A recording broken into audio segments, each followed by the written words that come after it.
Hello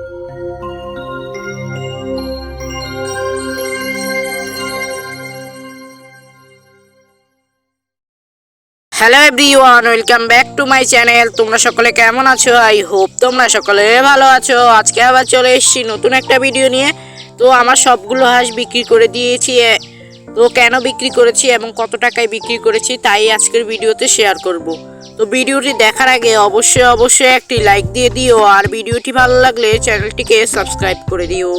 তো চলো মূল ভিডিওতে যাওয়া যাক। তো এই যে প্রথমে দেখতে পাচ্ছ আমার ঘরের মধ্যে খাঁচার মধ্যে 4টা হাঁস রয়েছে। তো আমি কিন্তু আগের দিন 4টা হাঁস বিক্রি করে দিয়েছি আন্টির কাছে। তো সেটা হয়তো আমি আগের ভিডিওতে দেখিয়েছি এবং বলেওছি। তো একদিন শুধু হাঁসগুলোকে এনে ঘরের মধ্যে রেখেছি চোরের ভয়ে, কারণ আমাদের বাড়ি থেকে অনেকগুলো হাঁস চুরি হয়ে গেছে। তো এই যে সকালবেলা হাঁসগুলোকে ছেড়ে দিচ্ছি। তো এই যে ছেড়ে দেওয়ার পর দুপুরবেলা আন্টি কিন্তু বাকি 4টা হাঁসও নিয়ে যাবে।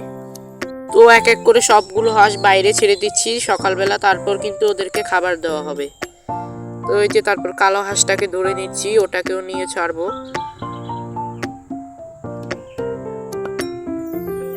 তো এই যে 3টা হাঁস ছাড়া কমপ্লিট, এখন হচ্ছে শেষ হাঁসটা ছেড়ে দিচ্ছি। তো এই যে ছেড়ে দেওয়ার পর খাবারের জন্য ওরা ঘুরতেছে, তো এখন ওদের খাবারটা রেডি করে নিয়ে আসবো। তো এই যে খাবার নিয়ে চলে এসেছি, ওরা খুবই অপেক্ষায় ছিল খাবারের জন্য।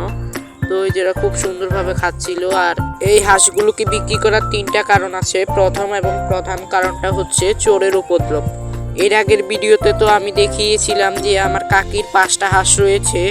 তো সেই 5টা হাঁস কিন্তু গত পরশু রাতে চোরে নিয়ে গেছে। এছাড়াও আন্টির 11টা হাঁস চোরে নিয়ে গেছে, সেটাও দেখিয়েছি আগের ভিডিওতে।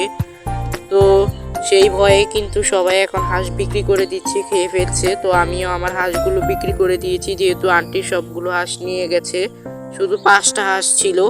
তো আন্টি বলেছে হাঁস কিনবে, তো আমি বলেছি যে আমার হাঁসগুলো বিক্রি করব। তো আন্টি কিন্তু সবগুলো হাঁস কিনে নিয়েছে। এরপর দ্বিতীয় কারণ হচ্ছে এটা, দেখতে পাচ্ছ 2টা বড় বড় গর্ত, আর এই গর্ত 2টা হচ্ছে শিয়ালের। আমাদের এখানে কিন্তু ইদানিং শিয়ালের অনেক উপদ্রব বেড়েছে, অনেক হাঁস মুরগি কিন্তু শিয়ালে নিয়ে যাচ্ছে। আমাদের এখানে কিন্তু কোনো শিয়ালই ছিল না, কিন্তু গত 1 মাস যাবৎ শিয়াল কোথা থেকে যেন চলে এসেছে। আর দেখতে পাচ্ছ এটা একটা পরিত্যক্ত বিল্ডিং, আর এর নিচেই কিন্তু শিয়াল গর্ত করেছে 2টা। এর মধ্যে দিনের বেলা থাকে এবং রাতের বেলা ঘর থেকে বের হয়। এরপর দেখতে পাচ্ছ আন্টি বাড়িতে আসার পর সবগুলো হাঁস জলে নেমে পড়লো। আর এটা ছিল আজকের ভিডিও। তো আজকে আমি ভিডিওটা ভয়েস দিচ্ছি। তো আজকে গিয়ে ভিডিও করে এনেছি। এখানে কিন্তু মোট 17টার মতো হাঁস রয়েছে। আন্টির চোরে রেখে গিয়েছিল 5টা হাঁস, এবং আমার হাত থেকে নিয়েছে হচ্ছে 8টা হাঁস, মোট 13টা। এবং এর আগের ভিডিওতে দেখিয়েছিলাম আন্টি অন্য জায়গা থেকে 4টা হাঁস এনেছে, মোট 17টা হাঁস। তো দেখতে পাচ্ছ হাঁসগুলো কিন্তু আমাকে দেখে ভয় পেয়ে জলে নেমে পড়লো। তো দেখতে পাচ্ছ আন্টিদের পুকুরটা কিন্তু অনেকটাই বড়, আর এই পুকুরে কিন্তু হাঁসগুলো খুব সুন্দরভাবেই থাকতে পারবে। তো দেখতে পাচ্ছ পুরো পুকুরটা কিন্তু আমি ঘুরে ঘুরে দেখাচ্ছিলাম। তো এই ব্যাপারে নিশ্চিত যে আমার হাঁসগুলো এখানে খুব ভালো থাকবে। আর দেখতে দেখতে যারা ভিডিওর শেষ পর্যায়ে চলে এসেছো তাদেরকে মনের গভীর থেকে জানাই অনেক অনেক ভালোবাসা। Thanks for cool watching, by.